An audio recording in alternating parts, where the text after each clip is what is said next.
There's a photograph that sits in the Briar Creek County archives that no one talks about anymore. It shows 3 boys, maybe 10 or 11 years old, standing in a field with their hands clasped in front of them. Their clothes are torn. Their faces are blank. And behind them, just barely visible in the negative, you can see the edge of something that looks like a doorway built into the ground. The photograph was taken by Sheriff Martin Cass on the morning of June 14, 1958. The boys had been missing for 9 days. When they were found, they were 23 miles from where they disappeared, standing in a clearing that locals had avoided for generations. They weren't crying. They weren't calling for help. They were just standing there, waiting. What those boys told the sheriff in the hours that followed would unravel a secret that had been buried in that town for over 70 years. It would end 2 marriages, force one man to take his own life, and cause the county to seal an entire investigation file that still, to this day, requires a court order to access.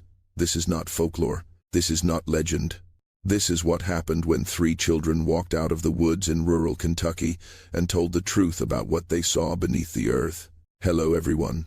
Before we start, make sure to like and subscribe to the channel and leave a comment with where you're from and what time you're watching. That way, YouTube will keep showing you stories just like this one.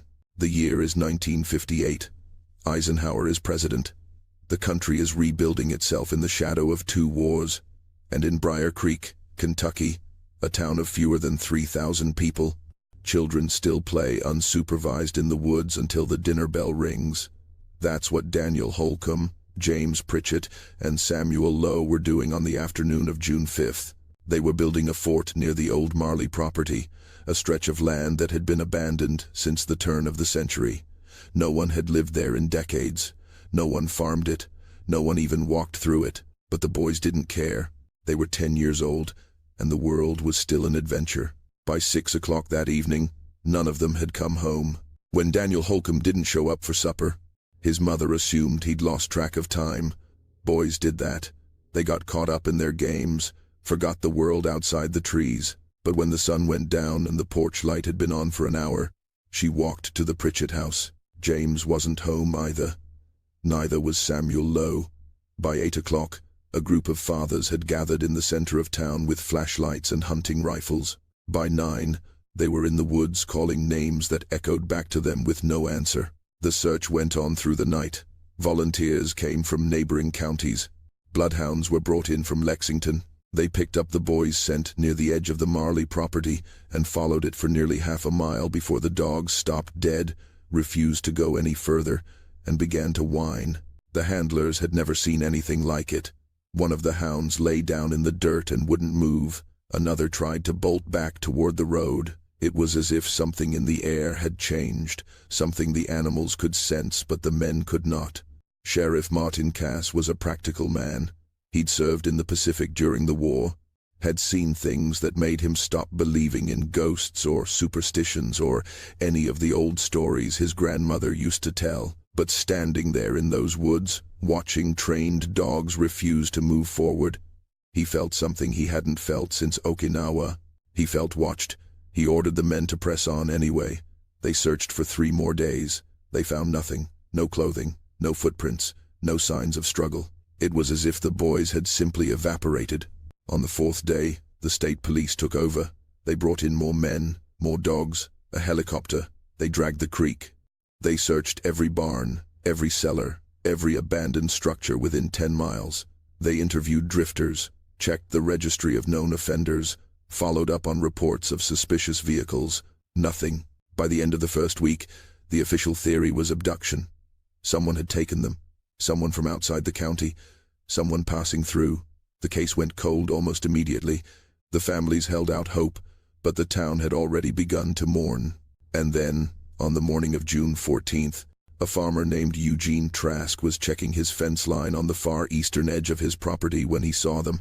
3 boys standing in a clearing, perfectly still, staring at nothing. He called out to them, but they didn't respond. He walked closer, and that's when he realized who they were. He ran back to his truck and radioed the sheriff. Within 20 minutes, Martin Cass was standing in that clearing, looking at 3 children who had been missing for 9 days and who, by all logic, should have been dead. They weren't injured. That was the first thing Sheriff Cass noticed. No cuts, no bruises, no signs of dehydration or exposure. Their clothes were dirty and torn in places, but not in a way that suggested they'd been running through the woods for over a week. It looked more like they'd been kneeling or crawling. Their shoes were caked in a fine, chalky dust that didn't match any soil type in the area.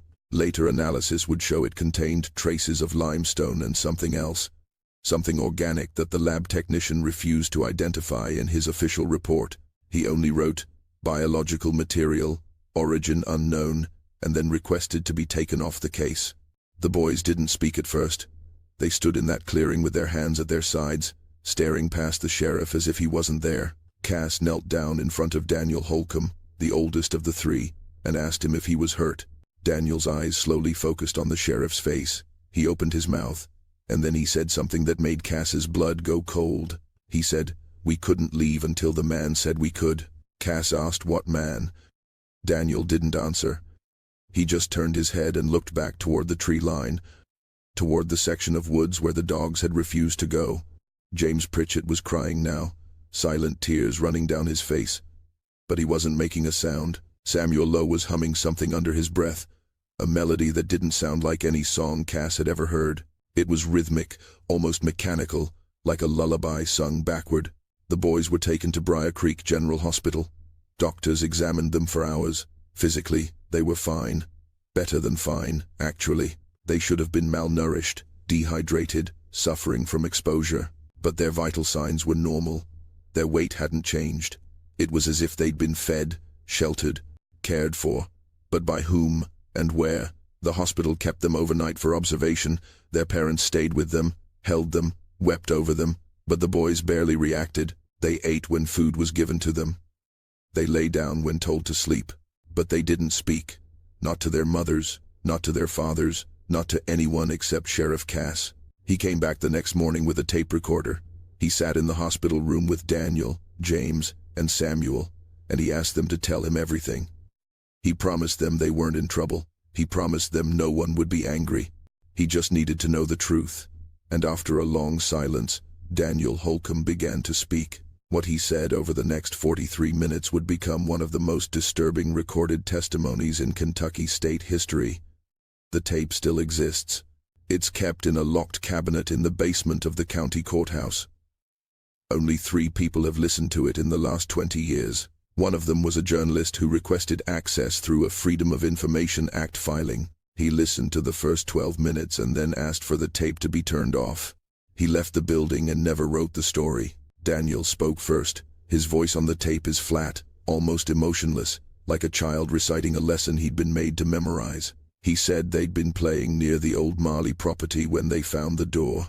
It wasn't a door to a house or a shed. It was a door in the ground, hidden beneath a collapsed section of rotted timber and wild brush.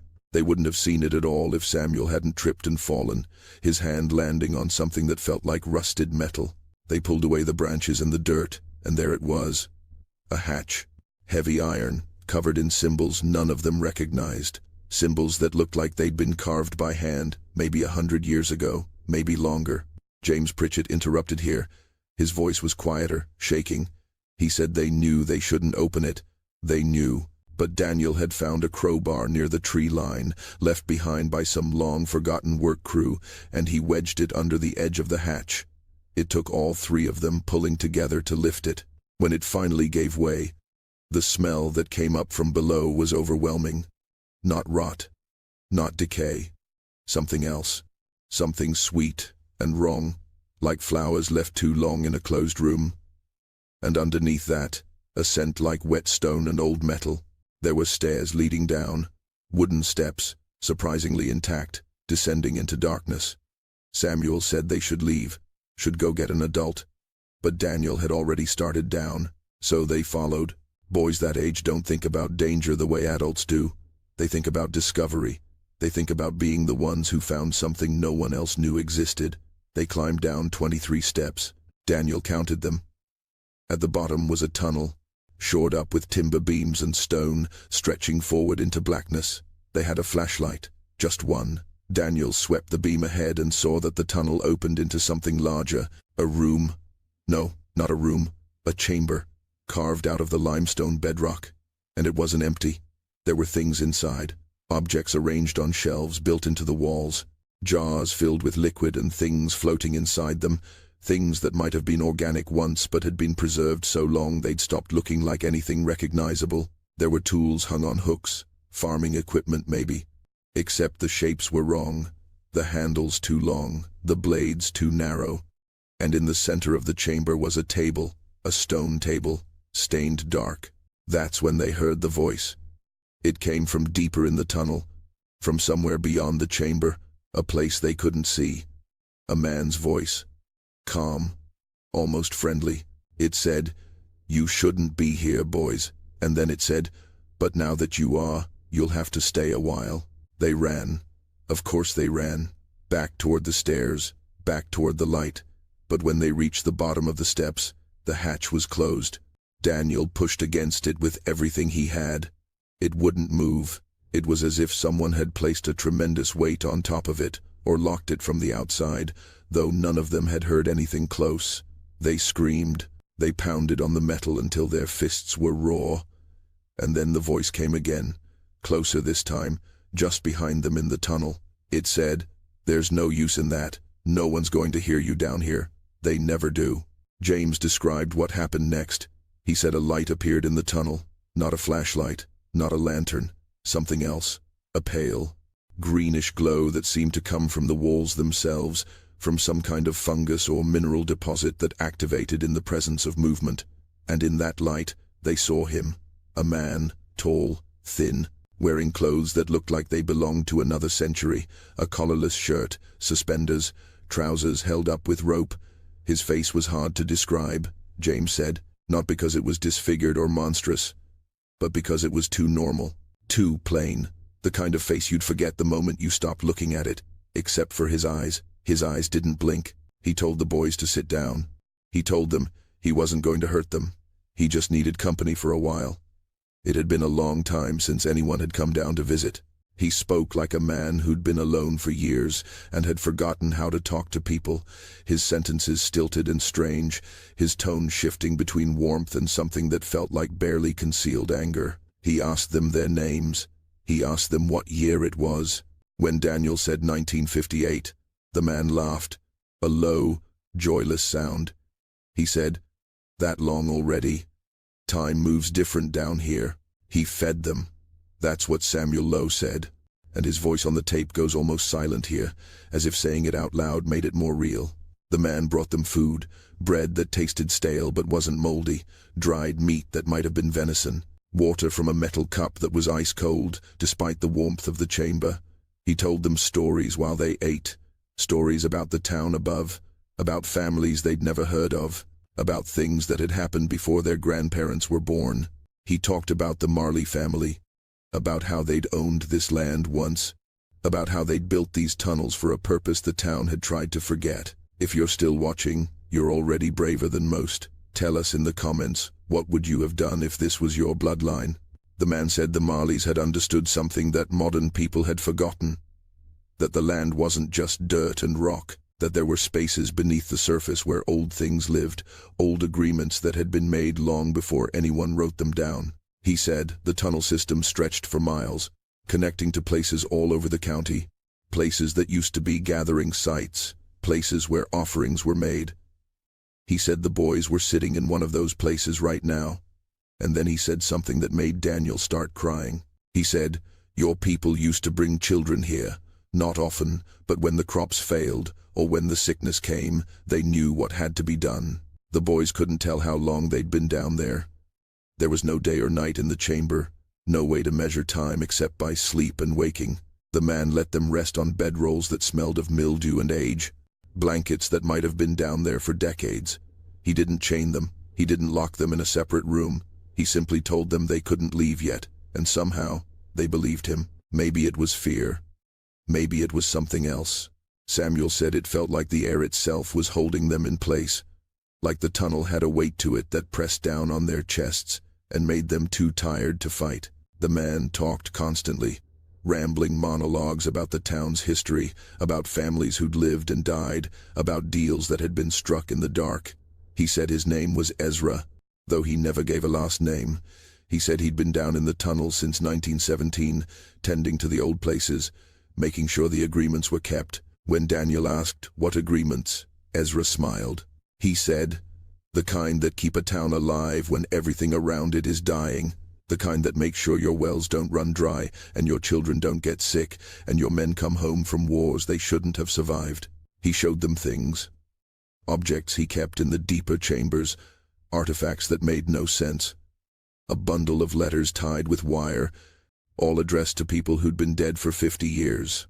A collection of teeth, human teeth, sorted by size in small wooden boxes. A ledger, filled with names and dates, written in a careful, slanted hand. Daniel said he recognized some of the names. Families that still lived in Briar Creek. Families that had been there for generations. Next to each name was a number. Sometimes it was a 1, sometimes it was a 2. Next to the name Holcomb, written in 1893, was the number 3.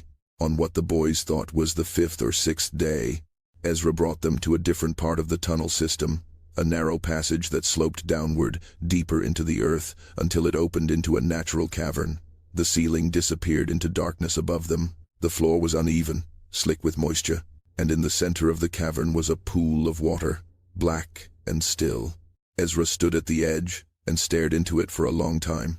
Then he said, "This is where it lives.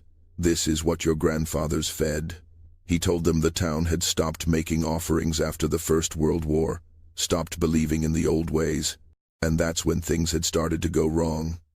Crops failed, businesses closed, people left. He said he'd stayed behind to keep watch, to make sure the thing in the pool didn't get angry enough to come up. James asked what would happen if it did. Ezra turned and looked at him, and for the first time, there was something like sadness in his face.